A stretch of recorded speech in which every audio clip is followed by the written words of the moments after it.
What's up? What's up, everybody? Tell us from the jails. I want to start by saying I apologize yesterday for y'all. I mean, we had a lot of technical issues, man, little things we had to iron out, but we finally got it fixed, man. And we really back, and we thank y'all for y'all patience for, hanging in there with us, man. And, everybody that's been rocking with us, man. Yeah, excuse me, my fault. That's my fault. Yeah, so what's going on? What's going on with you, man? How's everything, man? Oh, man, today, man, was an off day of mine. Got me some rest. And pretty much playing out the rest of the week. Yeah. Of staying out of incarceration. Yeah, I had a kind of busy day. Shout out to my guy down Illinois who worked the front desk. I forget his name, man. The Illinois downtown. A good guy, man. He let us, just breathe through the day. Okay. That's the things we take. And, a few other people down City Hall that I seen that, was showing love, man. Shout out to everybody in the city who just be showing love, period, man.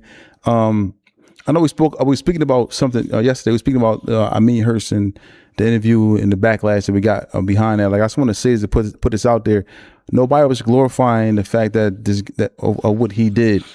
The purpose of having him on the show and the questions were based off of, his experiences and what he feel like he lost and what he feel like he learned. And I'm sorry to those who have lost family members and loved ones behind, the speculation of what he did or what he was charged for. I apologize for those, but we have to interview a person and we cannot ask them certain questions because certain things he may be trying to get an appeal, he may be trying to come home, he may be trying to, whatever he's trying to do, prove his innocence or whatever it is. We can't ask certain questions to him, and we can't say you deserve to be in jail. Like for people who wanted us to say these type of things, nobody's not going to say that, man. And I understand the frustration behind it, yo. So see, but at the end of the day, we're here to give you, a reality. We try to paint it as best as possible. Not just talking it, but giving you of something to see. Because you telling me something and me seeing something, I'm gonna go with seeing over the telling. And what that is that we're giving you to see is what goes on behind the penitentiary walls. Regardless of who we interviewing, we're not taking no sides. We're giving you all tales from the jail, stuff that actually happens. You have dudes that's in there locked up for 1 murder to 10 murders, or 1 bag of crack to 10 pounds of crack. But ultimately, is to show you what is going on and what these people are doing to you if you get caught and where you're going to have to go and where you're going to reside. It's not about promoting or glamorizing or anything of that nature. And once again, we do not glorify prison. We don't glorify criminality. We don't glorify any of that. Our goal is to spread the message to people out there to let them know that if you're out here breaking law, you may end up in prison. And you hear what these people are saying. These are real stories. This is not something that's made up. It's not fake. It's not no sci-fi, whatever you want to call it. This is real live content. So, it's a question, man. Like I want to ask this. I don't know if I asked you this before because it's something that was posed to me. Like on convicts on their leisure time, like they have certain activities. God may create certain things. I heard they play tennis and all that too, and tennis on the tennis court and all that. No, they got tennis courts at certain joints. They got what's called bocce ball. Not bocce ball. They got the little joints they do. What tennis, the badminton joint? The joint low with they doing soccer and everything. They got soccer, volleyball. They got a little sand pit. You over there, dudes over there, no shoes on, no shirt on. They get diving on the sand and grabbing and everything. Yeah. I told you these. You was in there doing that? No, I ain't did that activity because I wasn't too fond of it. I ain't really, got the skill to be hopping up and down and no shoes on. And it's at the end of the day, it's still a battleground, a nonstop battleground. But dudes is with their gang members. I ain't seen your feet the minute we was young. Your feet was terrible. No. That's the only thing that was cool, man. That was the only thing. Wasn't nothing else cool. Them pups was cool. No, they wasn't. Them pups stay on soft. No corns, no ash, no nothing. You asked Bucks about your feet. Your feet, boys, would be terrible. Oh my goodness. You remember when you were asleep? They put the Bucks in them, put the matches between your toes, little. Oh yeah, it's called that's all starting off to young adolescents, man. That young adolescents, man. He put the matchsticks in between your toes while you sleep and light them up, man. You'll come about your sleep at an alarming rate. I'm talking about jump straight out of it, like They still melt or pour it, like the candle, let it just drop on you. You be moving while you sleep. Yeah, you wake up and join. Yeah, man. We used to be doing some crazy stuff when we was kids. But the leisure time, for you in prison, they got stuff like chess, checkers, these type games. These games become very competitive, as you already know. People get very, very competitive as they are with these type of,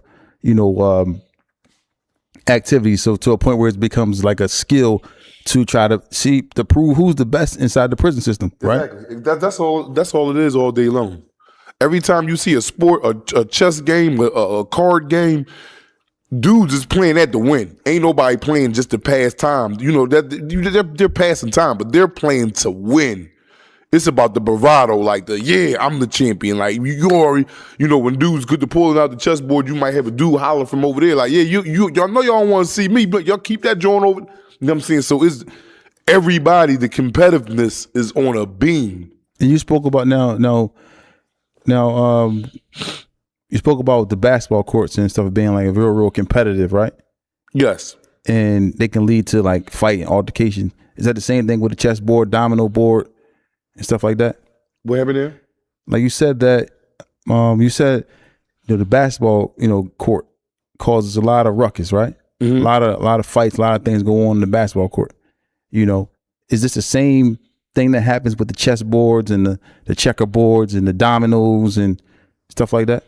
No, ask that question again. What's going on, man? You all right? You all right today, man? Yeah. You got a bad text message or something? No. I was reading something from the line. All right, yeah. So it's for the third time, you spoke about on the basketball court, right? Right. You following me? Right. All right. You said that the basketball court, it can cause a lot of fights, rumbles, things of that nature. Yes. Is this the same thing that happens with the chessboard, dominoes? Yes. Yeah. Yes. I'm sorry, ladies and gentlemen out there. Yes, you will get knocked out. You will get knocked out if you playing chess and you talking out your mouth sideways. Oh yeah, that leads straight to a fight. You get up and you slamming spades and you talking about y'all some bum behind niggas and that'll get you caught up. That'll get you all the way caught up. And people are in these places, like you said, creating things like in your cell, lighters and all these different things inside the cell, and these taking risk with these things, like trying to create like a lighter to light a cigarette. Yeah, I told you one time that I had a celly, man. I had a celly, and I was in the county one time, right? Mm-hmm. And we had some cigarettes in there, whatever, contraband. When you get to the hole, it's real hard to get contraband in the hole. In the hole, like, you better off, getting a cigarette out in population than you can, whether it be marijuana, cigarette, whatever. But in the hole, like, if you ain't snuck it down there in your property, you ain't gonna get it until you get out the hole. But, for the few that do make it through with it, we was one of the guys that made it through with some contraband, which was tobacco. So we in the cell, you got to go through all the hoopah to get a light in there. We don't have no batteries in the hole because half of us don't got no Walkmans or nothing like that. So, all right, boom. My celly, we hollering at the dudes, handing out the trades and all that. We getting the extra bread. On the bread, they got the Ziploc tie. The little tie that come on the bread to keep it secure. Mm-hmm. The little like metal joint. Yeah. Well, it's inside like a little wrapping, but if you strip that, it's like a metal little bar. Mm-hmm. We get two of them. You can jam them in the light switch. Every cell got a light switch. So you could jam it like all the way back there to where it's those like metal in there touching electricity. And you take a toothbrush or a spoon or something like that, and once you make the two touch, you're gonna get a spark, a loud spark. Now, if you got a piece of toilet paper right there by that spark, when you touch and pop, that joint will light your toilet paper up. So now you got a little light to smoke your little cigarette, little weed or whatever. Now, mind you, if you do it too hard, you can blow the whole range. Meaning, like if I'm cell 210 and 211, 212, 213, like everything that's on my side, all the cells that's on my side, where I just got a light at, all the power blow. Mm-hmm. So the guard will know that somebody up there smoking because the power got tripped because somebody up there doing something messing with the power in one of these cells. Mm-hmm. That's how the guards be knowing too. Like, then the guards punish us by like, I ain't turning back on the power till tomorrow. Now other niggas is mad because they in the cells down the hall. They might have just been in there just reading or whatnot. Now you caught up in my activity because I want to light something in my cell. Mm-hmm. So the other dudes is mad. Damn, man, you done blew the lights and this guard, it might be 6 o'clock at night. The guard, he on some nut time. I ain't turning the lights on till tomorrow morning. Mm. So now everybody else mad at me. Man, y'all down there, y'all drawn, man. If y'all don't know how to make a spark, man, don't do it at all. We got to go without lights till tomorrow. You know what I'm saying? But I had a celly. And my celly, I forgot his name, man. It was so long ago, This man. is in the county? Yeah, this was in the county. I had a celly, man. It was so long ago, man. He was a wild dude, man. Wild dude. And we had some cigarettes. So I'm like, damn, I'm on the top bunk. I'll never forget it. I'm not laying down in the bunk. I'm like sitting. I'm sitting on it with my legs dangling off, like towards the floor. And he's at the corner of the cell, like at the door. That's where the light switch at. He's putting like 2 bread tie joints in there. He's actually trying to get a light. So I'm sitting there, I'm waiting. I got the little roll up off the bed. You know what I mean? I'm on the bed, making sure that it's rolled. Ain't got no cracks or nothing in it. A little tobacco. He over there, he ain't got no shoes or nothing on. He over there barefooted. He at the door, no shirt on. He just got his jumper like rolled up. He got his jumper on with like rolled down. Really? So he like, yeah. So he like, yeah, let me get the light. So he's sitting there, he keep touching. I hear it join. I see it, like little sparks. But you got to be careful how you touch it, because if you push it too hard and like make it touch too much, it'd be like a boom, a little explosion. So you got to like tap that joint, like boom, boom, get like little sparks and then get your little light. You can't just go in, try and manhandle that joint. But what he over there doing, he pushes it extra hard. That joint gets stuck. You hear it. But then the lights go out in the room.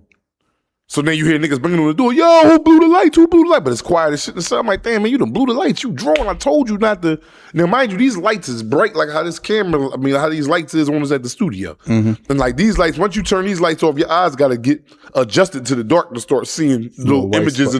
You can't see absolutely nothing if the light shut straight off in the cell. You got to give it about a minute or two and you start seeing little images and stuff like, all right, cool, it's coming. I'm adapting to the dark. So I'm talking. I'm like, yeah, man, you got niggas all hollering down here talking about we in the way for blowing the power and stuff like that. He ain't saying nothing. I'm like, yo, man, you blew the power, yo. And now my eyes is catching up to me. I'm looking. He in the corner on his knees, balled up in the corner with the backs of his hand on the ground. I'm looking. He knocked out. Out. I'm looking at him like, yo, this man just blew the whole power. Now he knocked out. I get up off the bed. I go over there like, yo, get up, man, get up. He wake up. I'm like, I told you, you just knocked yourself out in the corner. What did he say? No, he just was like, damn, man, he's still trying to get a light. I'm like, you can't get no light now. You blew the power. He drawn. Yo, I was really out. I'm like, you ain't see you just get up off the floor? You was out. He didn't even know he was out. Wow. You know, that joint be happening so fast and crazy that you don't even know where you just went to. It's like getting tapped on the chin. Like just like that. You wake up and still wanting to fight and you really got you don't even know you've been knocked out. You know what I'm saying? How many times you saw that happen? I ain't never seen that one. I probably seen that one happen like once or twice or something like that. But yeah, man, that was crazy. Did that happen to you before? Yeah. Got knocked out? Fight. Yeah, something like that probably. But yeah, man. He did tell a fight